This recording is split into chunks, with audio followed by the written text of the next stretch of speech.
If you're trying to figure out what the perfect sensitivity is for you, how to practice like the pros while using it, and a few quick pieces of advice for increasing your accuracy, then you've come to the right place. My name is Highway, and welcome to the Beginner's Definitive Aim Guide. Real quick, I know some of this information might already be known to some of you, especially those of you who have already had some experience playing FPSs and practicing competitively. So look in the timeline for the video down below, the little timer bar thing. I will be sectioning out the video into chapters, that way you can skip around and get exactly to whatever information you need. So ever since I began my journey to get GM on every single hero in Overwatch one by one, I've been getting a lot of questions regarding my sensitivity, how to aim on specific heroes, how to improve your aim, and just all kinds of stuff related to mechanics. The purpose of this video is to try to consolidate all of that information into one very easy to digest space. In this guide, we're going to go over everything that you're going to need between finding the settings that are right for you, some tricks to make aiming easier, and just a bunch of different ways to steadily practice and improve your aim. Alright, with introductions out of the way, let's go ahead and get started.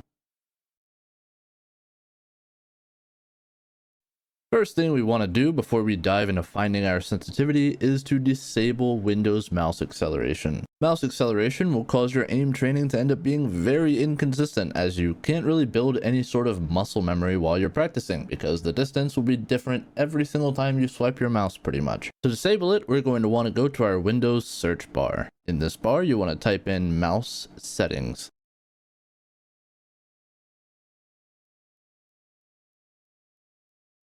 On the right side here, select additional mouse options. Go here to pointer options. Now, uncheck this box that says enhance pointer precision, or if it's already unchecked, just leave it as is. Okay, done. Let's get to finding our sensitivity next. So finding the right sensitivity is a mostly subjective thing. Your preferred sensitivity will likely be different than most of the other players out there. That being said, there is a general range for reasonable sensitivities so that you can hopefully narrow it down. Because there's so much variance out there between your mouse DPI, your in-game sensitivity, Windows sensitivity, and etc., the FPS community makes things simple by instead using the terms inches or centimeters per 360, or a different system, eDPI. eDPI is really easy to find, and it's incredibly useful for when you are comparing your own sensitivity to your favorite pro player sensitivity. To find your eDPI, all you need to do is multiply your in-game sensitivity by your mouse's DPI. So if you have a 1000 DPI and a 1 in-game sensitivity, your eDPI is 1000, because 1000 times 1 is 1000. The only real drawback when you're using this number is that different games have different systems for their sensitivities. A 1.0 in a source game is much more sensitive than a 1.0 in Overwatch, for example. So a 1600 eDPI in a source game is going to be different than a 1600 eDPI in Overwatch. Because people who don't necessarily play Overwatch might be watching this video trying to figure out how to improve, we are going to use the inches per 360 system rather than the eDPI system, and also not centimeters because I'm American. As the term's name suggests, inches per 360 is the distance of mouse movement needed to do a full 360-degree turn. To find your inches per 360, you can use a tool such as the one that I'm using here, that I will have linked in the description. Go ahead and plug in your mouse DPI alongside your in-game sense, and down in these boxes here, it'll give you your inches per 360. Well, great, but what is good or bad in terms of sensitivities? Generally speaking, I don't recommend numbers going below 6 inches per or above 18 inches per. This is where a lot of the subjectivity comes in. The faster your sensitivity, the more movement and close range options you'll have. This is because you'll be able to traverse the map and you'll be able to clear corners quicker, and if you play a hero like Genji or Tracer, you'll be able to 180 easier after you travel through your enemy with blinks or with dash. This is going to come at a price, however, and that price is going to be room for error and overall accuracy. Here is my mouse pad. I obviously don't use the entire thing as space for my mouse since it covers my desk, so I need somewhere to put my keyboard. But for the ease of showing this visual, we're going to assume that I do. Now imagine a mouse pad as a big red box with a tiny green field sliding around in the middle. When your target moves, so does this green field. To hit your target, your mouse has to be on the green field. With faster sensitivities, the green field shrinks because a small movement incurs a larger distance covered in-game. So if you're trying to aim at a small opponent, it's easier to move your crosshair off of the opponent, either overshooting or undershooting. With a slower sensitivity, the green field has the potential to be further towards the edges of the mousepad, because you have to move more space. Physically, you are going to be more limited with a slower sensitivity because you need to move around more. This causes the green field to sometimes go off of the edges of your mousepad, which means you'll have to pick up your mouse in order to bring it back in. However, the green field is also much larger, as it requires more mouse movement to pull off of your target once you've locked onto them. In other words, the quicker your sensitivity, the more disciplined and practiced your aim will have to be, because the less margin of error you have. This is not to say that you can't have good aim with a quicker sensitivity, but it's going to require a lot more effort. One of the biggest costs of using a lower sense, however, is that close range targets will require lots of mouse movement, and if you're playing a faster character like Tracer, 180ing repetitively can become quite difficult, especially if you don't have a ton of mouse space.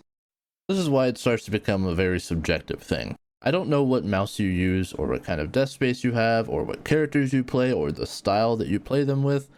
So what you should do is identify which end of the range you identify more with. Are you a faster, closer range, more movement-oriented player, which would mean you need a fast sense?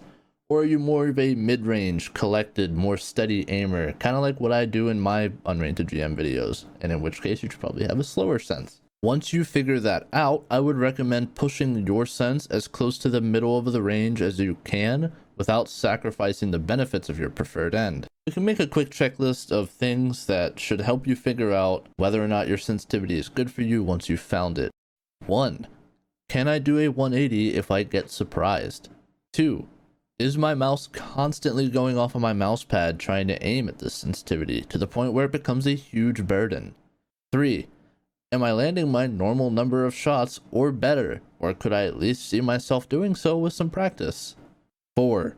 Does this sensitivity hurt my wrist or hinder my gameplay physically? If your answers were yes, no, then you should be in the clear. So let's get on to actually aiming at this sensitivity. Also, as a point of order for Overwatch specifically and scope sensitivity, most people swear by having a 1-to-1 ratio. For Widowmaker and Ana, that would be a 37.89 in-game, and for Ashe it's a 51.47. But as for myself, I actually like having my sensitivity to be a little bit quicker than the 1-to-1, because I don't like having a change in sensitivity disturb my flick shots.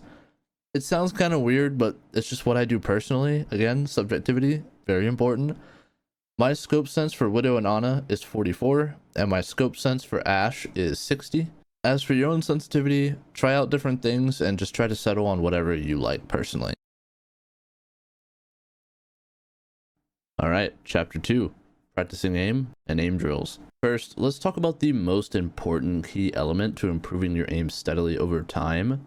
Those would be aim trainers. Aim trainers are immensely important because they give you a disconnected practice area for your aim specifically. When you're in the game of your choice, you're not focusing on improving your aim most of the time. You're instead focused on playing the game. Most of the time, this involves game sense, decision making, positioning, all kinds of things that can play a factor into your aim, but it is way more than just your physical ability to point and aim at a target, which is why aim trainers can be so important, because you get a much more effective and condensed practice environment specifically for improving your aim.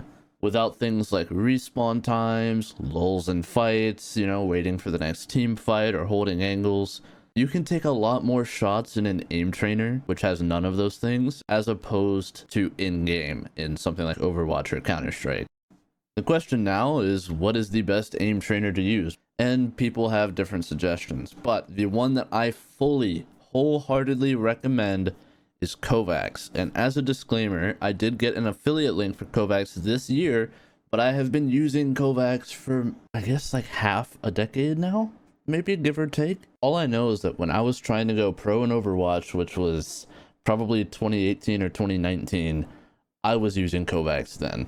At that point, KovaaK's was a pretty regular part of my routine, but I really wish I had done it more back then. It's $13 on Steam. Please use the link in the description to help me out as well. And the benefits from it will last you for a lifetime of FPS gaming if you do it right and use the right routines. KovaaK is really in a league of its own when it comes to aim trainers due to just how long it's been out and how strong the core community is. That core community has had time to improve the scenarios. They've used the years of research and data that they've gotten from people using their stuff to improve them, which is a huge advantage for KovaaK. We'll get into the specifics on what scenarios to use in just a second, but real quick, for those of you who have just gotten it, let me quickly explain the UI and what you're looking at to you. Once you purchase and download the game, you simply need to open it up and go to the settings here and just copy down your Overwatch settings or whatever FPS you use. This step is obviously pretty important because practicing on a different sense to what you're actually going to use is going to pretty much be pointless. In this game, the training exercises are called scenarios, and to find online scenarios to play, all you have to do is go to the online scenarios tab here. It'll look a little bit overwhelming, but that's the whole purpose of guides. And, you know, there are plenty of them. Even if you don't use the one that I set forth here in just a second, there are many of them by a lot of very talented aim coaches out there. One such aim coach that I know of is a guy who goes by the name Pyro, and this guy has excellent playlists. They're really good. I love them. Pyro is pretty underrated. There is an Overwatch player who, if you keep a close ear to the ground in the competitive community, you might know of, who goes by the name of Rocket. Rocket is a bit of a mechanical beast. He's got my favorite frag videos on YouTube for Overwatch, and he often got help from Pyro with KovaaK. I'm going to leave a link in the description to Pyro's KovaaK guide, but before we get started with it, we need to understand what type of aiming is the most important to you for your playstyle and for your hero selection. By my standards, there are three main types of aiming. We have tracking, flicking, and what I call placement, also known as crosshair placement.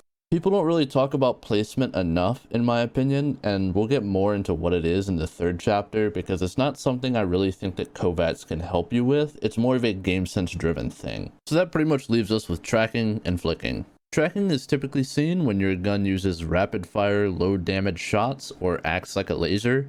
Characters like Soldier 76, Tracer, Wrecking Ball, and Zarya are all examples of tracking based heroes. It's pretty much characterized by the necessity to keep your mouse on a target for an extended period of time and tracking their movement with your crosshair. Conversely, flicking is typically used with higher damage, low fire rate weapons. Weapons that require you to only hit a single shot or have good aim for just a moment rather than an extended period of time. Flicking can be characterized by rapid crosshair movements across the screen to adjust and compensate for being off target. In my honest opinion, everyone should use tracking as much as possible. I found that some of the most consistent aimers in the world tend to track by default and then start to use flicks when they're either caught off guard or when there's a rapid movement pattern. That being said, there are plenty of good aimers out there who are more flick driven. I just find it's easiest to maintain good aim when you base your fundamentals in tracking. Okay, so now that we've gotten those definitions out of the way, again, my suggestion is to start first and foremost with tracking. Unless you plan to specifically one trick only Widowmaker or snipers for all time, there's not really a reason to not work on your tracking. And even in that case, I still think the tracking would be beneficial. Okay, so here's Pyro's aim guide. One thing I want to go ahead and correct that I said in the script but didn't actually notice before is instead of flicking, I would call it click-based aiming. That's the more common term, and flicking isn't necessarily click-based aiming. Click-based just means that it's based off of the second you click your mouse, whether or not you're having good aim rather than an extended period of time. So again, stuff like Widowmaker where you just need to be on target for just a click, that's good, right? So I'm just gonna make that quick little amendment there just in case anyone who is, you know, a KovaaK aficionado comes in and starts you know, rolling me in the comments over that. But anyway, so this is the aim guide here. I would suggest, as I said before, focusing on tracking first right here, using track switch and track HT. They have some instructions in the description there. One thing I want to add is try to focus on aiming at the neck area or where you suspect a target's neck would be. That's generally going to be the best spot to kind of hone your aim in. As far as actually getting this stuff into KovaaK and getting these playlists into KovaaK, you'll see they're all labeled easy, mid, and hard. You can download them and do some kind of process, but I've always found it's easier to just take the share codes here, All you have to do is grab these and put it into the section on the online playlist tab of KovaaK's. You can go to the bottom and it says import sharecode. Just go ahead and place it in there. So for example, you know, the Icyy click based right here, or yeah, we'll just go with this one. The Icyy click based right here is KovaaK's clicking caffeinated cinematic. You just take that and put it in there and it'll load the whole playlist for you and you're ready to go. Simple as that. As an aside, I would suggest doing half as much click as you do tracking, right? So if you do 2 sessions of track switch, for example, you want to go and do a session of click, but I would keep that sort of like 2-to-1 ratio for your practice. That's pretty much it, honestly. Most of the stuff that you need to know is explained by the guide. There's some frequently asked questions down here. If you have more questions, you can probably just ask in the description, or not description, in the comment section, and I'll be answering them. But yeah, that's pretty much the simpleness of it. I would suggest avoiding this one, avoiding move. It's a good playlist in theory. The problem is that if you're not someone who is very experienced, you know, we're talking people who are sort of in the upper echelon of like 4.2k plus, or just like, you know, people who are pushing for pro and understand good movement patterns, I would avoid this. Movement is really important to me, especially strafes, which is why I avoid this even personally. And I'll maybe make a guide later on movement as well, but I would suggest avoiding this, not because it's bad, but just because it can really easily put you into a bad habit. It can make you ruin your movement and make you an easy target, which is the opposite of what you want. You don't want to be developing bad habits while you're developing good habits at the same time, because then it's just going to make everything all confusing. But yeah, that's pretty much it for the guide. You can go ahead and get right into it and start working on building good aiming habits. There are a few more things to talk about before we end this sort of segment, I would say. So let's go ahead and do that. So as far as interpreting this guide goes, for people who aren't able to sink 8 hours a day into Overwatch in the same way that some of the, you know, people who are pushing to go pro might be able to, let's talk about it a little bit. In the guide, Pyro recommends no more than 2 playthroughs daily, and to keep Overwatch to KovaaK's time spent at a minimum 3-to-1 or 4-to-1. So, you know, every 3 hours of Overwatch, you play 1 hour of KovaaK's. I would say that this is really crucial advice so long as you're getting more than 20 hours of gaming time in each week. But for the more casual player base that just wants to see some improvements, you know, people who are dads or have families, I found that maintaining a ratio like this can be difficult with your reduced amount of time. When you maintain this ratio and you're playing, you know, 14 hours a week or whatever, it can really feel like KovaaK's is more of a hindrance rather than a help.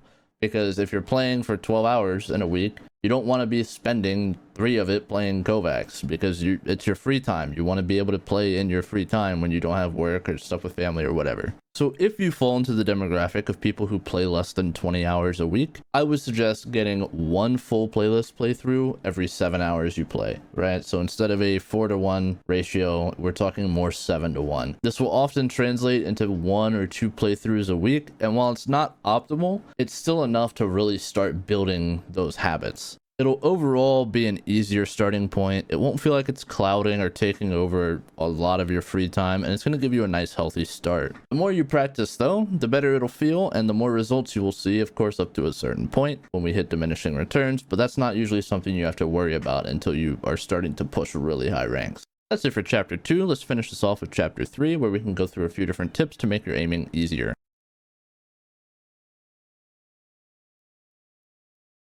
So aside from just constantly practicing your aim and aim drills, how can you see some real quick improvements in your aim and hit more shots right away? Earlier in the video, I mentioned an aim style which I call placement, or crosshair placement. This type of aim is mainly centered in logic rather than physical movement, and it's all about your ability to read an enemy's movement pattern or to have an understanding of where people typically strafe to. There are a few different placement tricks out there for people to have a higher accuracy right away when you figure them out. For example, one of the hardest shots to hit in Overwatch is on a fast strafing target with a high damage low fire rate hero like Widow or Cassidy. Because Overwatch has a very fast acceleration for movement, a target hitting A and D in short alternating bursts can be hard to land a shot directly on, since there's not really an easy way to tell which way they're going to go at what times. Most of the time when you see someone doing this, there's going to be a center point that they cross each and every time they do this strafe, up until you get into the really high ranks where people are aware of this trick.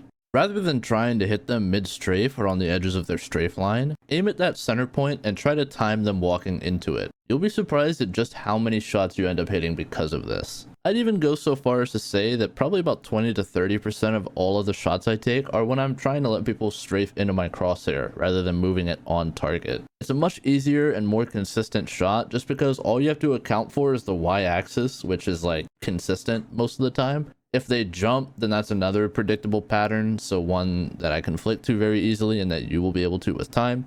If you're only having to account for the y-axis and it's not moving, it's going to be very simple to hit the shot. The more you do it, the better you're going to get at it, and you'll be able to set it up and execute it way quicker. Just make a point of actually remembering it and doing it a few times until it becomes habitual. Another good placement trick for these same kinds of click-based situations can be used when someone swings wide out of a corner that you're holding. In a lot of cases, specifically ones where they are being shot at by your team, they'll have to eventually cross back to that corner or be caught out overextended. I like to position my crosshair between my enemy and the corner so that I can hit them on the way back out. This will make for a higher kill percentage, as if they stay in, my teammates will eventually kill them, hopefully. Otherwise, they're going to have to eventually leave back to the corner and I'll kill them. If my team doesn't kill them after a couple seconds, then this shot will just turn into any other normal shot anyway, and there's hardly been any time lost or potential lost. The final piece of placement advice I'm going to give you is to make sure you get good at gluing your crosshair to corners and keeping it up on your screen. A lot of newer players will tend to keep their crosshair pointed at the floor, or just swing out on a corner and not really have their crosshair already preset. This is bad. The reason this is bad is because you want there to be as minimal of an adjustment needed when you go around the corner to get onto your target. By presetting your crosshair or keeping your crosshair close to the corner, it'll make it so that you don't have to make a huge adjustment and you'll pretty much already be on your enemy. That way you're more likely to hit your shot. And overall, your placement aim will get better with time as you learn how to predict a normal peeking and strafing patterns by enemies, and it's definitely something to be mindful of. If you put these tricks into practice, or at least make a consistent effort to, eventually they will become sort of ingrained in the way you aim, and it'll make your overall accuracy way higher. That'll be all for the same guide. I hope you guys enjoyed, and I'm sorry it took so long, but some things just came up and I had to deal with them as they did. Either way, if you did like it, please leave a comment, please like, please subscribe. You guys know the drill, and I will see you next time. All right, everybody. I love y'all. Take care.